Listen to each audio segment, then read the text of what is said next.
በተገናኙ በጥቂት ሰዓታት ውስጥ አግብቷት ሚስቱ ያደረጋት ሴት በቀናት ውስጥ በእድሜ ዘመኑ ያጠራቀመውን ገንዘብ አስጨርሳ ራቁቱን ማስቀረቷ የሰሞኑ አነጋጋሪ ጉድ ሆኗል።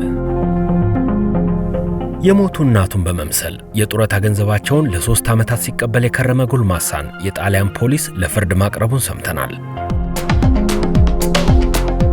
ከዚህ ጋር በተያያዘ ስለ ማጭበርበር ካወራን አንጻር ከጡረታ ማጭበርበር ወደ ደሞዝ ማጭበርበር ጎራ እንላለን።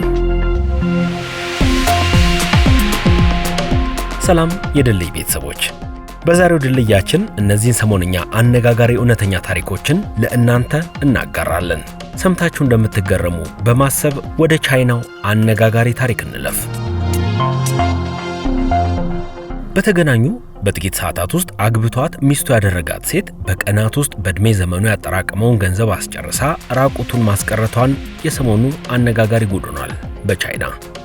በቻይና ወንደላጤና ሴተላጤ በመብዛቱ በርከት ያሉ ወንደላጤና ሴተላጤ ሰዎችን የሚያገናኙ ድርጅቶች እንዲፈጠሩ ምክንያት ሆኗል።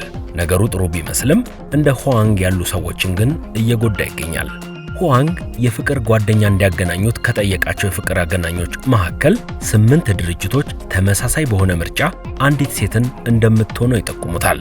ሁዋንግ የ8 አገናኝ ኤጀንሲዎችን ምክር ተቀብሎ የተባለችዋን ሴት ያገኛታል። ፎቶ ላይ እንዳየውም በጣም ቆንጆ ነበረች።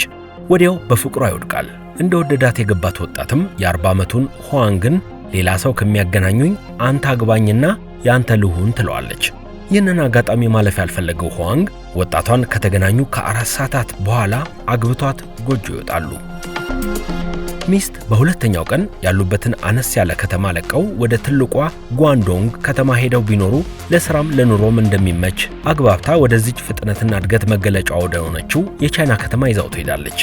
ከሄዱባት ዕለት አንስቶ አንዴ ለቤት ኪራይ፣ አንዴ ለልጄ ኮምፒውተር፣ አንዴ ለቤት ግዢ መነሻ ፈንድ፣ ሌላ ጊዜ ለሰርግ መዘጋጃ፣ ለቫለንታይን እያለች በአጠቃላይ በአንድ ወር ውስጥ አንድ ወር በማይሞላ ጊዜ ውስጥ ብቻ ወደኛ ከ5 ሚሊዮን ብር በላይ በ40 ዓመቱ ማጠራቀም የቻለውን ገንዘብ በመውሰድ ባዶውን አስቀርተዋለች።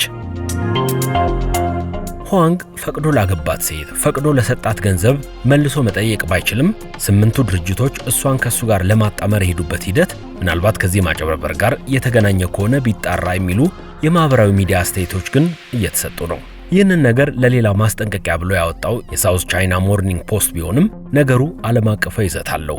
ወንድና ሴት ወደ ጋብቻ ለመሄድ የሚፈጁት የመጠናናት ጊዜ ባነሰ ቁጥር ከማያውቁት ሰው ጋር ኑሮ እንደመጀመር ስለሚሆን የመጠናናት ጊዜ መኖሩ ሁሉንም ያስማማል። ወደ ሌላው አነጋጋሪ ነገር ስናልፍ የሞቱ እናቱን በመምሰል የጡረታ ገንዘባቸውን ለ3 ዓመታት ሲቀበል የከረመ ጎልማሳን የጣሊያን ፖሊስ ለፍርድ ማቅረቡን ሰምተናል። የጡረታ ነገር እኛ ሀገር ብቻ ሳይሆን እንደ ጣሊያን ባሉ የበለጸጉ ሀገራት አንገብጋቢ ጉዳይ ነው። የሞቱ ሰዎችን ጡረታ ጭበርብረው ለመቀበል የሚሞክሩ ሰዎች በየዓመቱ ይያዛሉ።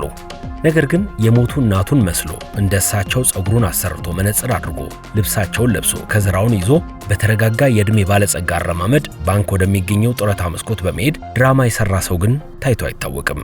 ወይዘሮ ግራዜላ ዲያንጀሎ በጣሊያኗ ቦርጎ ከተማ ነዋሪ ናቸው።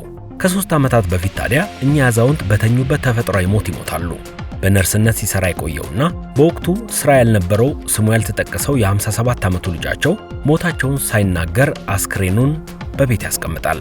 ከዚያ በኋላ ነው ያለፉትን 3 ዓመታት እንደ እናቱ እየለበሰ ጡረታቸውን ሲቀበል የከረመው። በ3ኛው ዓመት ግን የጡረታ ገንዘቡ አደጋ ላይ ይወድቃል።